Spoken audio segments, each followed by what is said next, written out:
Clip number 210۔ اس clip میں آپ قرآن پاک کی سورہ نساء کی آیت نمبر 119 سے 122 تک کی تلاوت، ترجمہ اور تفسیر قرآن صراط الجنان سنیں گے۔ بسم اللہ الرحمن الرحیم۔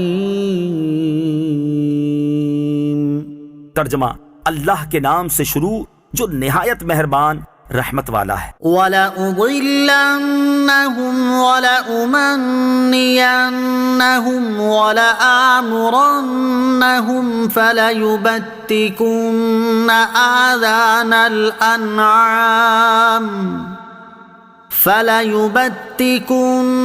آذَانَ الْأَنْعَامِ وَلَآمُرَنَّهُمْ فَلَيُغَيِّرُنَّ خَلْقَ اللَّهِ وَمَن يَتَّخِذِ الشَّيْطَانَ وَلِيًّا مِّن دُونِ اللَّهِ فَقَدْ خَسِرَ خُسْرَانًا مُّبِينًا۔ ترجمہ، اور میں ضرور انہیں گمراہ کروں گا اور انہیں امیدیں دلاؤں گا، اور میں انہیں ضرور حکم دوں گا تو یہ ضرور جانوروں کے کان چیریں گے، اور میں انہیں ضرور حکم دوں گا تو یہ اللہ کی پیدا کی ہوئی چیزیں بدل دیں گے، اور جو اللہ کو چھوڑ کر شیطان کو دوست بنائے تو وہ کھلے نقصان میں جا پڑا۔ وَلَأُضِلَّنَّهُمْ، اور میں ضرور انہیں گمراہ کروں گا۔ یہ شیطان کا کہنا تھا کہ میں ضرور لوگوں کو طرح طرح کی چیزوں کی، کبھی لمبی عمر کی، کبھی لذات دنیا کی، کبھی باطل خواہشات اور کبھی اور قسم کی امیدیں دلاؤں گا، اور وہ ان امیدوں کی دنیا میں پھرتے رہیں گے اور اللہ عز و جل سے غافل رہیں گے۔ وَلَآمُرَنَّهُمْ، اور میں ضرور انہیں حکم دوں گا۔ یہ شیطان کا قول ہے کہ اس نے کہا میں لوگوں کو حکم دوں گا کہ وہ بتوں کے نام پر جانوروں کے کان چیریں یا اس طرح کی دوسری حرکتیں کریں۔ چنانچہ لوگوں نے ایسا ہی کیا کہ اونٹنی جب 5 مرتبہ بچہ جن دیتی تو وہ اس کو چھوڑ دیتے اور اس سے نفع اٹھانا اپنے اوپر حرام کر لیتے، اور اس کا دودھ بتوں کے لیے وقف کر دیتے اور اس کو بحیرہ کہتے۔ شیطان نے ان کے دل میں یہ بات ڈال دی تھی کہ ایسا کرنا عبادت ہے۔ اللہ تعالیٰ کی پیدا کی ہوئی چیزوں میں خلاف شرع تبدیلیاں کرنے کا شرعی حکم۔ شیطان نے ایک بات یہ کہی کہ وہ لوگوں کو حکم دے گا تو وہ اللہ تعالیٰ کی پیدا کی ہوئی چیزیں ضرور بدلیں گے۔ یاد رہے کہ اللہ عز و جل کی پیدا کی ہوئی چیزوں میں خلاف شرع تبدیلیاں حرام ہیں۔ احادیث میں اس کی کافی تفصیل موجود ہے، ان میں سے 4 احادیث سماعت کیجیے۔ نمبر 1، حضرت ابو ہریرہ رضی اللہ تعالیٰ عنہ فرماتے ہیں سرکار دو عالم صلی اللہ تعالیٰ علیہ وسلم نے اس مرد پر لعنت فرمائی جو عورت کا لباس پہنے، اور اس عورت پر لعنت فرمائی جو مرد کا لباس پہنے۔ نمبر 2، حضرت عبداللہ ابن عباس رضی اللہ تعالیٰ عنہ فرماتے ہیں نبی اکرم علیہ الصلوۃ والسلام نے زنانہ مردوں اور مردانی عورتوں پر لعنت فرمائی اور ارشاد فرمایا انہیں اپنے گھروں سے باہر نکال دو۔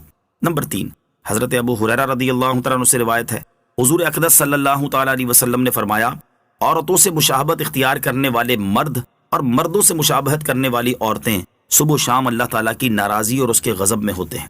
نمبر 4، حضرت عبداللہ ابن عمر رضی اللہ تعالیٰ عنہما فرماتے ہیں تاجدار رسالت صلی اللہ تعالیٰ علیہ وسلم نے اپنے بالوں میں دوسرے کے بال لگانے والی اور لگوانے والی اور بدن گودنے والی اور گدوانے والی پر لعنت فرمائی۔ یعدہم ویمنیہم وما یعدہم الشیطان الا غرورا اولئک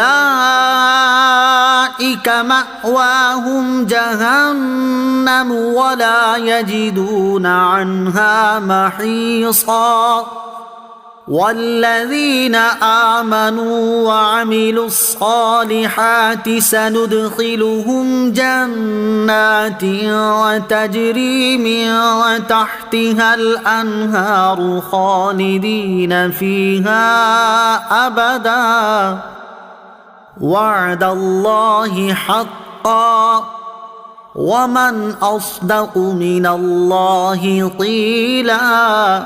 ترجمہ، شیطان انہیں وعدے دیتا ہے اور آرزویں دلاتا ہے، اور شیطان انہیں صرف فریب کے وعدے دیتا ہے۔ ان کا ٹھکانہ دوزخ ہے اور یہ اس سے بچنے کی جگہ نہ پائیں گے، اور جو ایمان لائے اور اچھے کام کرے تو ان قریب ہم انہیں ایسے باغوں میں داخل کریں گے جن کے نیچے نہریں بہتی ہیں، ان میں ہمیشہ ہمیشہ رہیں گے۔ یہ اللہ کا سچا وعدہ ہے، اور اللہ سے زیادہ کس کی بات سچی ہے۔ یعدہم، شیطان انہیں وعدے دیتا ہے۔ اس آیت میں اللہ تعالیٰ نے شیطان کا طریقہ واردات بیان فرمایا کہ یہ لوگوں کو طرح طرح کی امیدیں دلاتا اور وسوسے ڈالتا ہے تاکہ انسان گمراہی میں پڑے، جیسے مشرکوں کو ان کا شرک اچھا کر کے دکھاتا ہے، منافقوں کو ان کی منافقت پسند کرواتا ہے، گناہ کے کام کرنے والوں مثلاً فلمیں بنانے گانے بجانے والوں کو ان کے کام، کلچر، تہذیب، آزادی اور روشن خیالی جیسے ناموں سے مرغوب کر کے دکھاتا ہے۔ یوں ہی ریاکاری، شادی بیاہ کی غلط رسومات اور فضول خرچی کے کام لوگوں سے مقام و مرتبہ اور سٹیٹس وغیرہ کے نام پر کرواتا ہے، لیکن حقیقت حال یہ ہے کہ شیطان انہیں دھوکہ دیتا ہے، کیونکہ وہ جس چیز کے نفع اور فائدے کی توقع دلاتا ہے در حقیقت اس میں سخت ضرر اور نقصان ہوتا ہے۔ اولئک مأواہم جہنم، اور ان کا ٹھکانہ دوزخ ہے۔ یعنی جو لوگ شیطان کو اپنا دوست بناتے اور اس کی باتوں پر عمل کرتے ہیں ان کا ٹھکانہ جہنم ہے، اور یہ لوگ جہنم سے بچنے کی کوئی جگہ نہ پائیں گے، بلکہ یہ جہنم میں ضرور داخل ہوں گے اور اس میں ہمیشہ رہیں گے۔ والذین آمنوا، اور جو ایمان لائے۔ کفار کے بارے میں وعید بیان کرنے کے بعد یہاں ایمان والوں کے لیے جنت کے وعدے کا بیان فرمایا گیا۔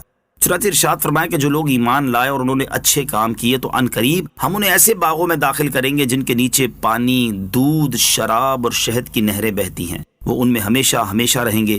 یہ اللہ تعالیٰ کا سچا وعدہ ہے۔ اللہ تعالیٰ سے زیادہ کسی کی بات سچی